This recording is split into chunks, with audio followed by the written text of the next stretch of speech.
All right, so today we're going to be reacting to the world's highest security prison, CECOT. The most evil are kept here. Rui Senet, I think is how you pronounce his name. Shout out to him.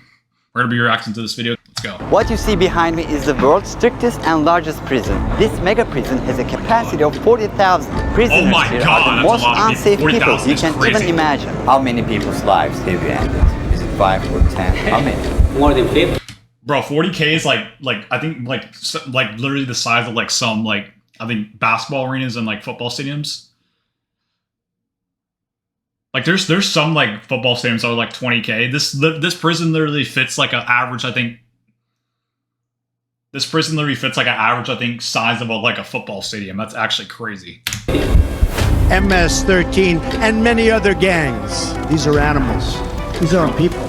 They're psychopaths, sociopaths, the kind of people we have here. We are about to see the worst of the worst. Welcome to CECOT, the world's largest prison by capacity in El Salvador, which was constructed to imprison the highest profile criminals. Wow. Those who enter this prison are destined never to leave alive.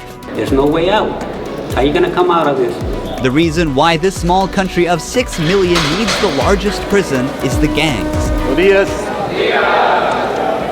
Well, so because there's a bunch of gangs, that's why they have to have this big prison. That's honestly crazy. I didn't think it was like, I didn't think that like the gang situation would be that crazy that they would have to have this big of a prison. But once dominating the country, these gangs faced a dramatic crackdown starting in March 2022.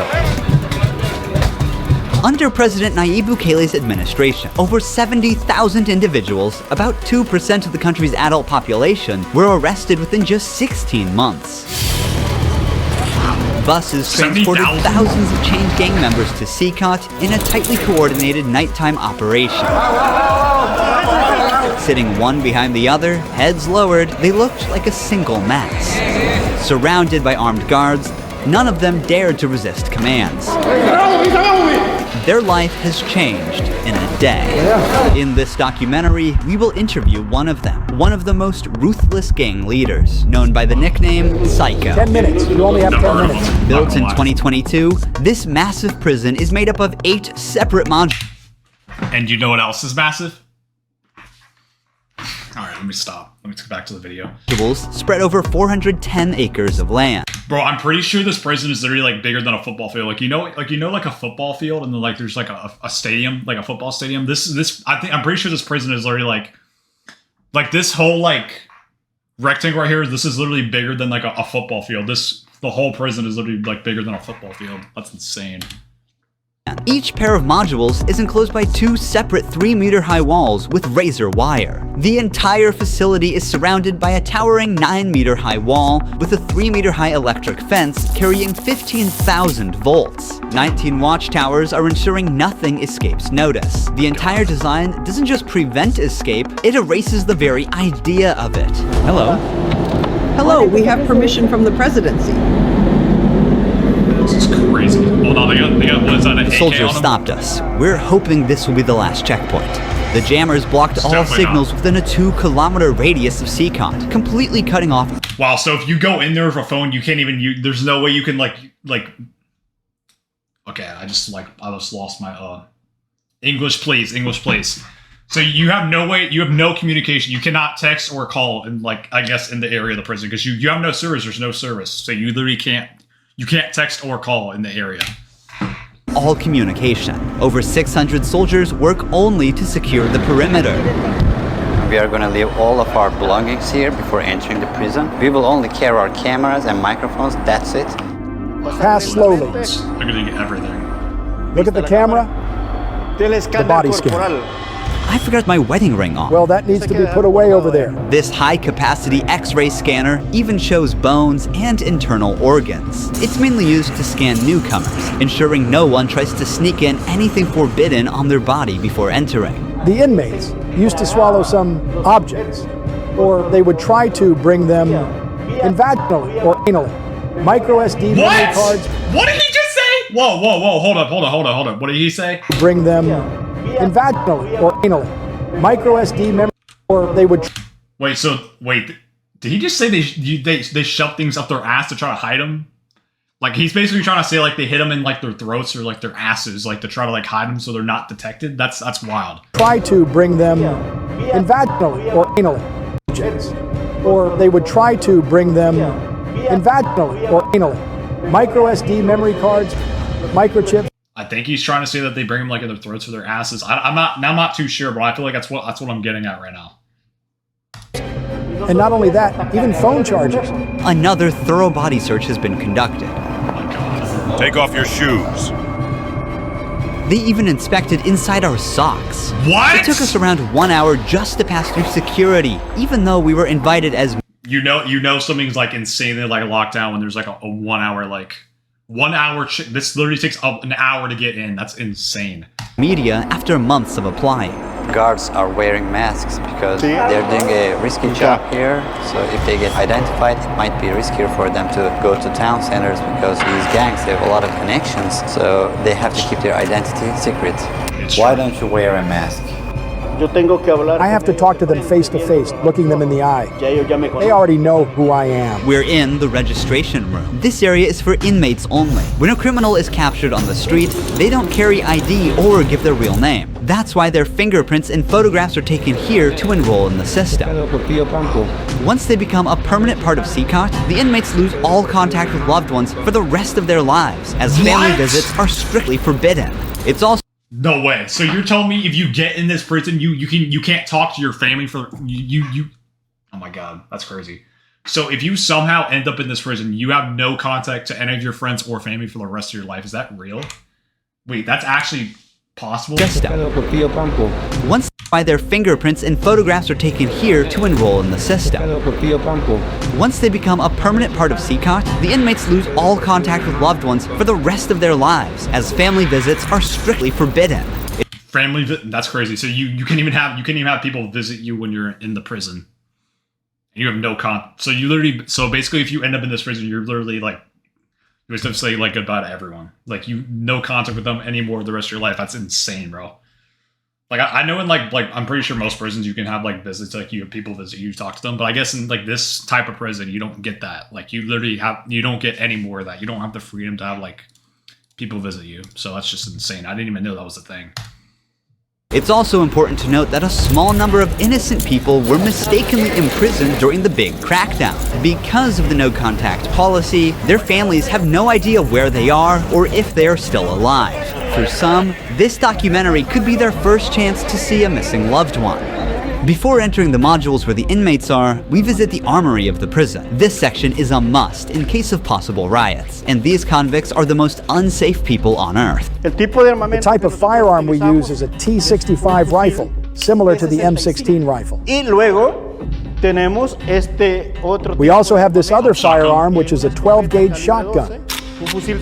A Sig Sauer rifle allows us to maneuver in spaces that are too tight to move. Whenever criminals are arrested and dragged to the bus, various cuffs and chains are used to restrict their movements and minimize the risk of harm to officers. Has there ever been a riot?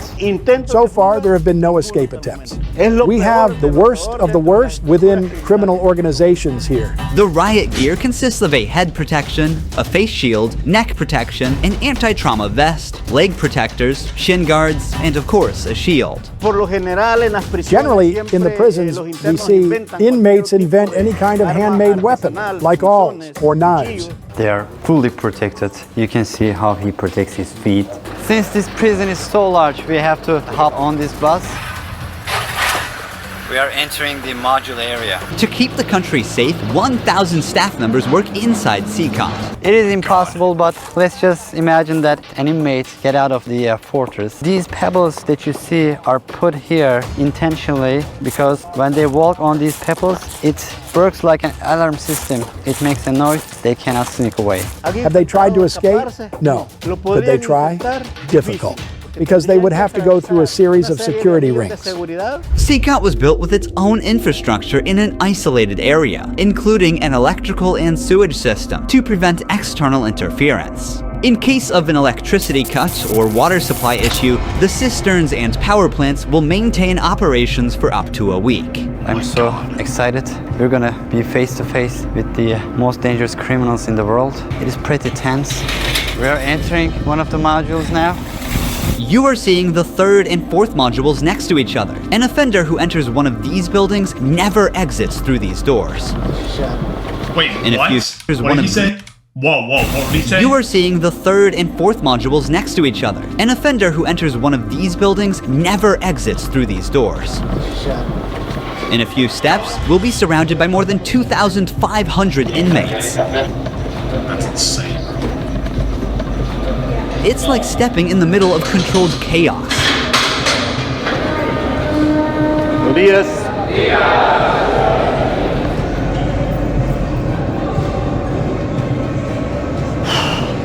This is so intense. Their eyes are all on me, following my every step. Getting an eye contact with them. There are so many of them. That's gotta be terrifying, bro. I'm speechless.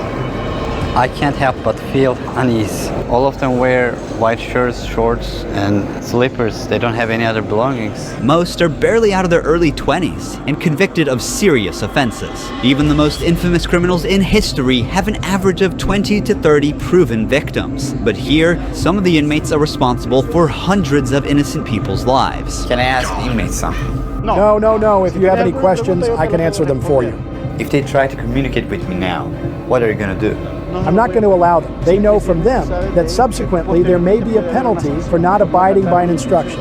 I'm curious to know which of these group leaders I'll be interviewing. It is forbidden for us to pass this yellow line because these are one of the most dangerous human beings on earth. Without the bars between us, everyone knows exactly what could happen. There are 32 cells in every one of the 8 modules making up the mega prison. Each cell holds around 80 inmates, but the number can go as high as 150. Despite not being at full capacity, the inmates only have 0.5 square meters of personal space each. Prisoners do not have any ventilation rights or courtyards to walk outside their cell. No Each courtyards inmate either? here have Oh my been God. given one of the longest sentences you can even imagine in your life. The only thing that doesn't change that all these inmates will never get outside. They will never see sunlight. The only people are authorized to get inside and outside are the personnel and sometimes media like us. They will never ever leave this building. If you see their look, you can see the emptiness in their soul. They don't have any hope towards future. They look very robotic. Their life is so monotone. This open corner is their toilet area. They have like 2 toilets for 80 inmates. It's literally humiliating these inmates, like their whole.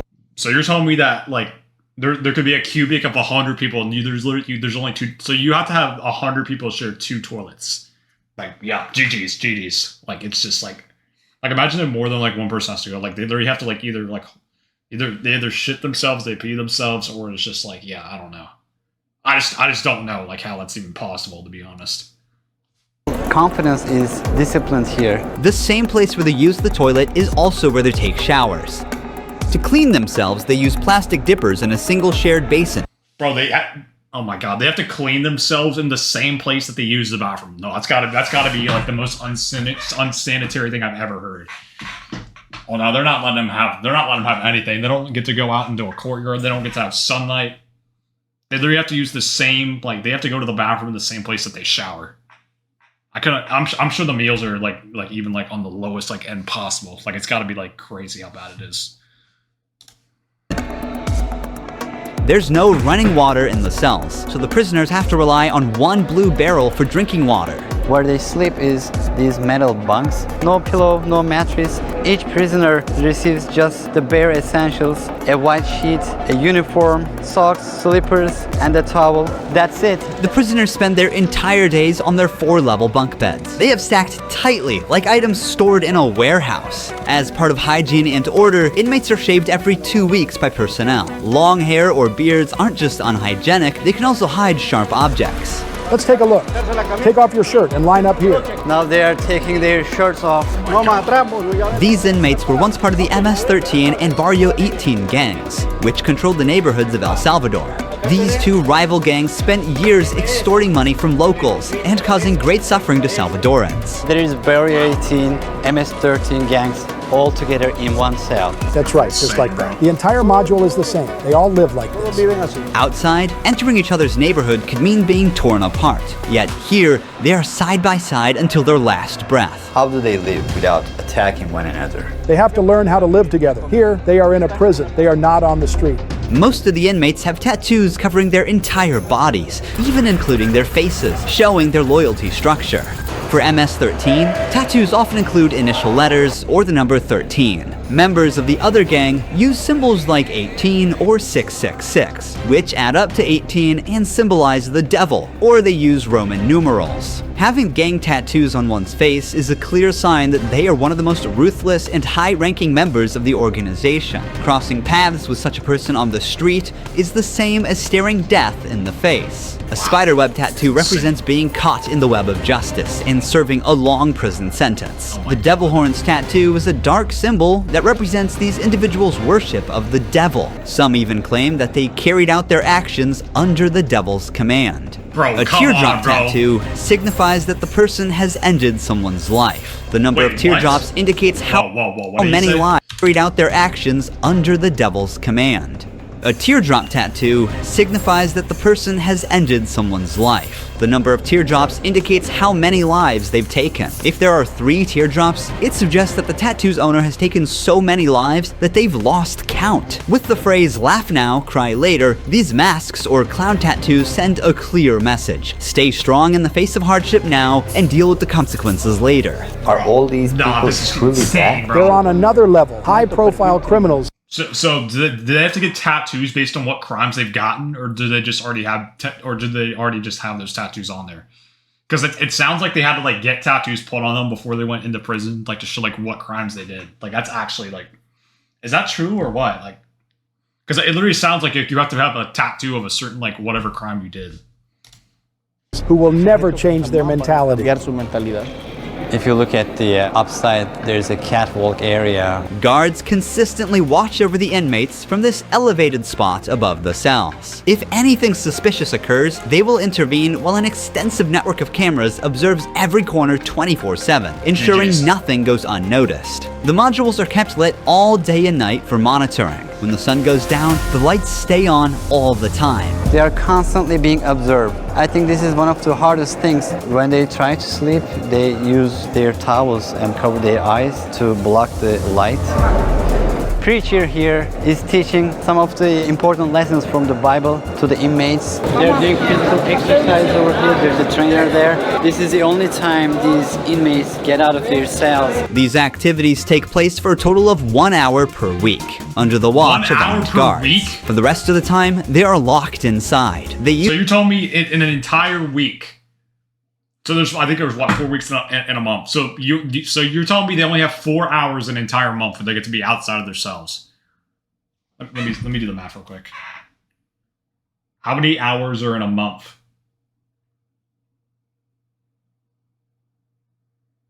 So there's 730.49 hours in a month, and only 4 hours out of a month they get to be out of their cell. 1 hour coming out each week. That's insane, bro. Like that's just honestly unheard of, because I know in like regular prisons you get to like be outside like more, but in this is just obviously like it's completely different. It's way more complex than that. Used to control the streets. Now, they can't even take a step with their free will. It's a rotating schedule. There's not enough space, so they can't all go out on the same day. Has there ever been a chaotic incident when these inmates were outside of their cells? So far, nothing. Whenever we focus the camera on a cell, we often catch a prisoner silently mouthing words. Even behind bars, gang members attempt to send orders to the outside. This prisoner was doing just that, but we censored him to block the message. Despite the crackdown, these groups still hold significant power outside. Rumors suggest they have plans for taking revenge by targeting innocent people. But in response, the authorities threaten to impose even harsher measures on imprisoned members. If they do that, there won't even be one meal in prison. Uno. I swear to God they won't eat a grain of rice. Let's see how long their homeboys last inside. Here they get 3 meal times: breakfast, lunch, and dinner. Breakfast is usually beans and rice. For lunch, they get white rice and pasta. And dinner's pretty much the same. The only thing that changes is the drink. There's no nutritious food like chicken or meat. This is the lunch. It's rice, pasta, and 2 tortillas. Doesn't look Does too the bad. menu Actually, vary doesn't from look day that to bad. day? I thought it was No. gonna be way Is it the worse same than every day? It's always the same. It's for freshmen. Okay. that. Is that juice?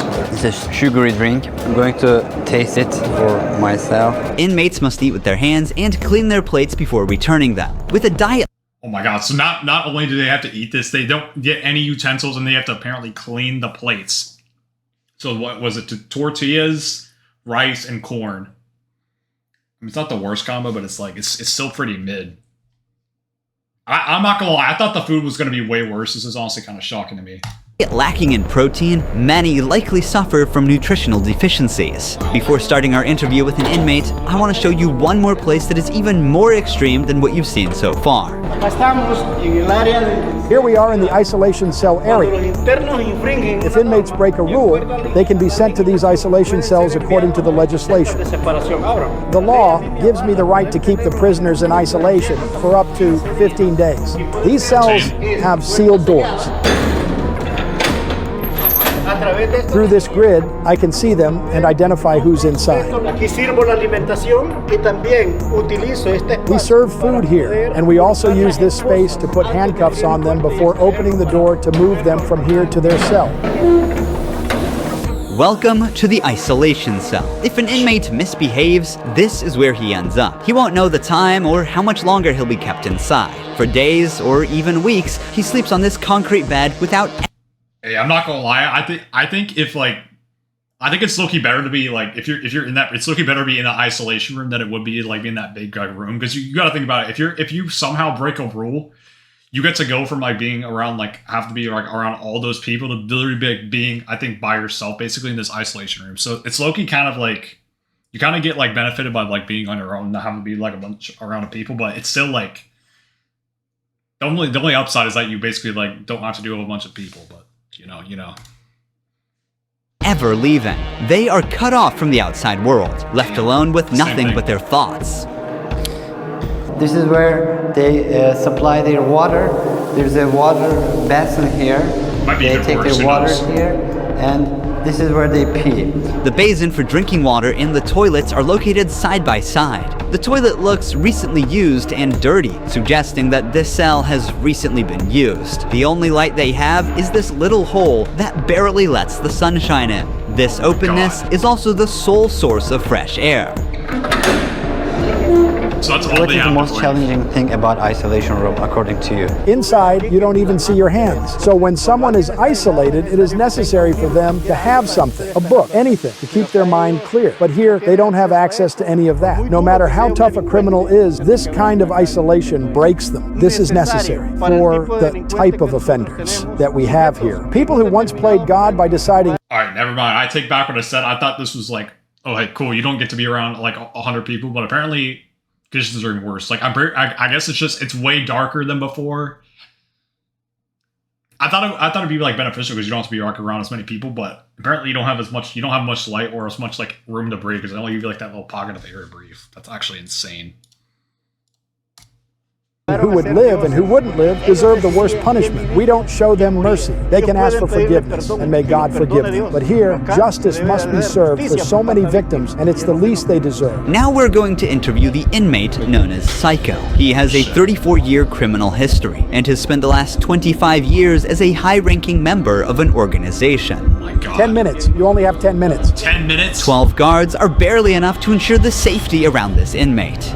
Remove the mask. What is your name? My name is Marvin Ernesto Medrano Vasquez. How old are you? I'm 41 years old. You don't look 41. You look younger, like 35. That's a good thing that you told me because I feel old. Can I see your tattoos?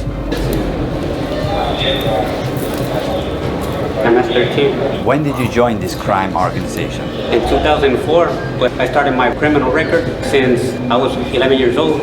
How did you first become involved? When somebody is born with just a mom and the mom is working, you look for the streets. You look for somebody to help you out. I said, oh, my mom's poor. I need some shoes. I need some clothes. And I started robbing. Then I need a father figure because I didn't grow up with my father. And then I looked the group of gangs. Then I did a homicide. and I came right here to El Salvador, trying to change my life, but I seen that there were more gangs right here, and I started doing the same thing I did upstate, and I got locked up. I've always been one of them persons that wanted to accomplish the things that they put in their mind, and I accomplished everything I had to do right here, but I'm right here. This is how the devil pays the people. Yeah. Is it true that to join this crime organization, you need to end someone's life? Yeah. But the first one must be one of your relatives, right? Yeah, because you got to gain territory for your gang. I lost my mom, my dad, my son, everything right here because of the gangs. When I could be with my family, hey, upstate, the United States, a better life, but you know, we took wrong decisions, and this is the cause of this. That's why I tell the youth, hey, go to school, listen to your mom, listen to your dad. Don't live this life that we live right here. There's no way out. How many people's lives have you ended? Is it 5 or 10? How many? No, if you talk about what you used to do in the jails after, it probably get a few more than 50. You gotta do it sometime. 50? How did you become cold-blooded and merciless in time? I can't really respond you with that question. How do you feel about not seeing your family forever since you're in CECOT? I feel bad because I seen my son the last time when he was 5 years old, and he's 21 years old right now. I want to see him. I want to tell him, hey, don't do the same things that your dad did. Look for a good life. People who have fallen victim because of you will never see their loved ones again. You will also never see your family. How do you cope with emotions like missing someone? I feel bad. Sometimes, like I tell you, I lay down on my bed and I think a lot of things, and sometimes I cry. What is your motivation to stay alive here? To one day change my life and look for God in my life, and I tell God, hey, forgive me because I did some things. Okay.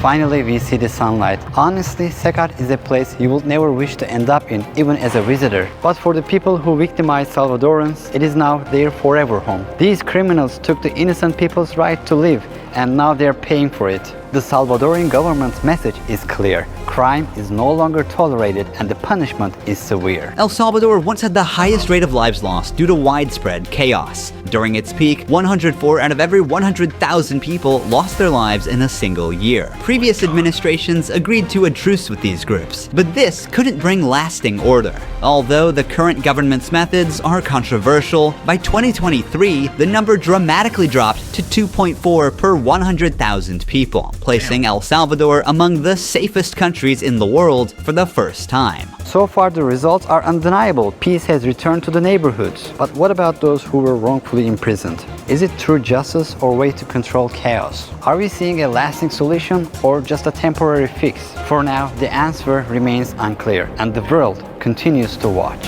Thank you for watching this documentary. See you in the next one. Don't forget to subscribe. Ruhi Chenet was here. Hey, W video. Shout out to Rui Sinet. I think that's how you pronounce his name. I'm sorry if I butchered your name. W video. That was a great video. Kind of educational, educational, interesting video. W video.